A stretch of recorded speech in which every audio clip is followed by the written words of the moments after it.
So hi guys, career gap ఉన్న వాళ్ళు కామన్గా చేసే మిస్టేక్స్ ఫస్ట్ ఏంటి అంటే, ఈ రీసెంట్ డేస్లో చాలా మంది అడుగుతున్నారు. ఒక కంపెనీలో పనిచేశారు ఒక కంపెనీలో పనిచేశారు ఒక కంపెనీ టు కంపెనీకి మధ్యలో ఒక 3-4 కంపెనీలు చేశారు. 3-4 కంపెనీల్లో ఒక కంపెనీకి ఇంకో కంపెనీ మధ్యలో ఒక నెల రోజులు ఇంకో కంపెనీకి పనిచేశారు. రైట్.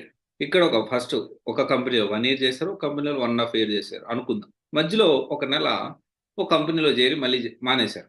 చాలామంది ఈ 1 మంత్‌ని కన్సిడర్ చేయాలా? వద్దా? అని అడుగుతా ఉంటారు. డెఫినైట్‌లీ ఆన్ రెజ్యూమ్ అయితే కన్సిడర్ చేయాల్సిన అవసరం లేదు. అప్ టు 6 మంత్స్ వరకు ఈ 1 మంత్ దాన్ని కన్సిడర్ చేయాల్సిన అవసరం లేదు. అండ్ డెఫినైట్‌లీ ఇది ఎప్పుడు టాపిక్‌లోకి రావాలి అంటే, హెచ్ఆర్ డిస్కషన్ అప్పుడు ఈ టాపిక్‌లోకి ఒకవేళ వాళ్ళు డాక్యుమెంట్స్ అడిగితే అప్పుడు చెప్పండి. Till then don't say. Definitely మీరు ఇనిషియల్‌గానే మీ డాక్యుమెంట్‌లో నేను 1 మంత్ ఇక్కడ చేశాను అని పెట్టారంటే ప్రాబ్లమ్ అయితుంది.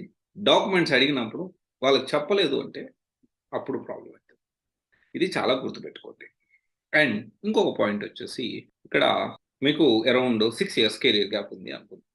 కానీ 4 years or 3 years or 2 years ఈ కరెంట్ డొమైన్‌లో కాల్స్ అనేవి 2 ఇయర్స్ ఉన్నాయి కాబట్టి, లేకపోతే 3 ఇయర్స్ ఉన్నాయి కాబట్టి, ఆ 3 ఇయర్స్ మాత్రమే నేను పెట్టుకుంటాను అనే ఎక్స్‌పీరియన్స్ పెట్టుకున్నారు అదే డొమైన్‌లో.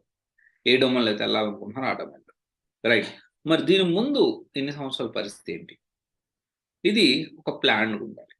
ఇక్కడ మీ చదువు అయిపోయిన కానించి, మీ గ్రాడ్యుయేట్ గాని, పోస్ట్ గ్రాడ్యుయేట్ గాని అయిపోయిన కాడి నుంచి ఎన్ని నెలలు, ఎన్ని సంవత్సరాలు ఉంది, ఎన్ని సంవత్సరాలు మీరు వర్క్ చేస్తా ఉన్నారు, అన్ని సంవత్సరాలు కూడాను మీరు ఖచ్చితంగా ఎక్స్‌పీరియన్స్ అనేది చూపించుకోవాలి. అది గుర్తుపెట్టుకోండి. ఓకే. అండ్ దెన్ తర్వాత, ఎందుకంటే చాలామంది ఏం చేస్తారంటే 4 సంవత్సరాలు నేను పెట్టుకున్నాను, మిగతాది అవసరం లేదనుకున్నారు. ప్రతి ఒక్కటి కాలిక్యులేట్ ఏం చేశారు ప్రతి ఒక్కటి.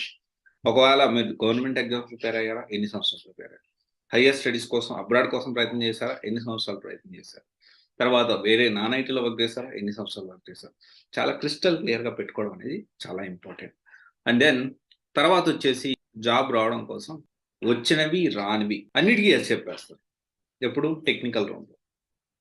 కెరీర్ గ్యాప్ వాళ్ళు చాలా ప్రమాదాలు. కెరీర్ గ్యాప్ గాని, ఇంకొకటి గాని ఇంటర్వ్యూ టైమ్‌లో మీరు వాళ్ళు అడిగారు అదొచ్చా అని యెస్ అని, ఇదొచ్చా అని యెస్ అని, అది జాబ్ కోసం ఏదైనా గాని యెస్, యెస్, యెస్ అని చెప్పుకుంటా పోయారంటే, రేపు ప్రాజెక్ట్‌లో గుర్తుపెట్టుకొని మనకు రాని దాని గురించి వేశారంటే చాలా ఇబ్బందులు పాలవుతారు. వెంటనే మనం కంపెనీ నుంచి బయటకొచ్చే పరిస్థితి ఉంటుంది. ఇది చాలా చాలా ఇంపార్టెంట్. ఇదొకసారి మీరు గుర్తుపెట్టుకోవాలి. అండ్ దెన్ తర్వాత హెచ్ఆర్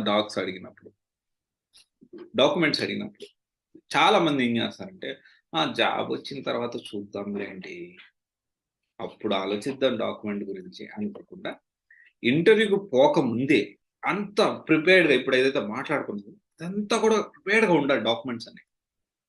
అడిగిన వెంటనే fraction of seconds or within half an hour, 1 అవర్‌లో పంపించగలిగే పరిస్థితిలో ఉంటే, ఈ బ్యాక్‌గ్రౌండ్ వెరిఫికేషన్ అనేది వాళ్ళకేందంటే, నువ్వు టైం తీసుకునే కొద్దీ చాలా మంది ఫార్మ్ 16 దగ్గర చాలా టైం తీసుకుంటారు.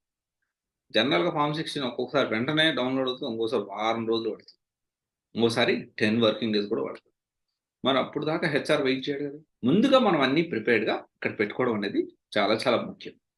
ఈ 4 అనేవి చాలా common mistakes. Career gap people చేసే కామన్ మిస్టేక్స్.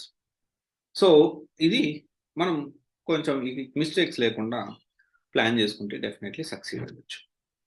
అండ్ ప్రెజెంట్ ఉన్న సిట్యుయేషన్‌లో మనం ఇప్పుడైతే చాలా రోజుల్ని అయ్యుండొచ్చు. లే ఆఫ్స్ అనే మాట చాలా రోజులు అయ్యుండొచ్చు. ఇప్పుడు రిక్రూట్‌మెంట్ అనేది జరుగుతుంది స్లోగా. జాన్వరిలో ఇది ఇంకొక నెక్స్ట్ లెవెల్‌కెళ్ళి ఇంకా పెరిగేదానికి ఛాన్స్ ఉంటుంది.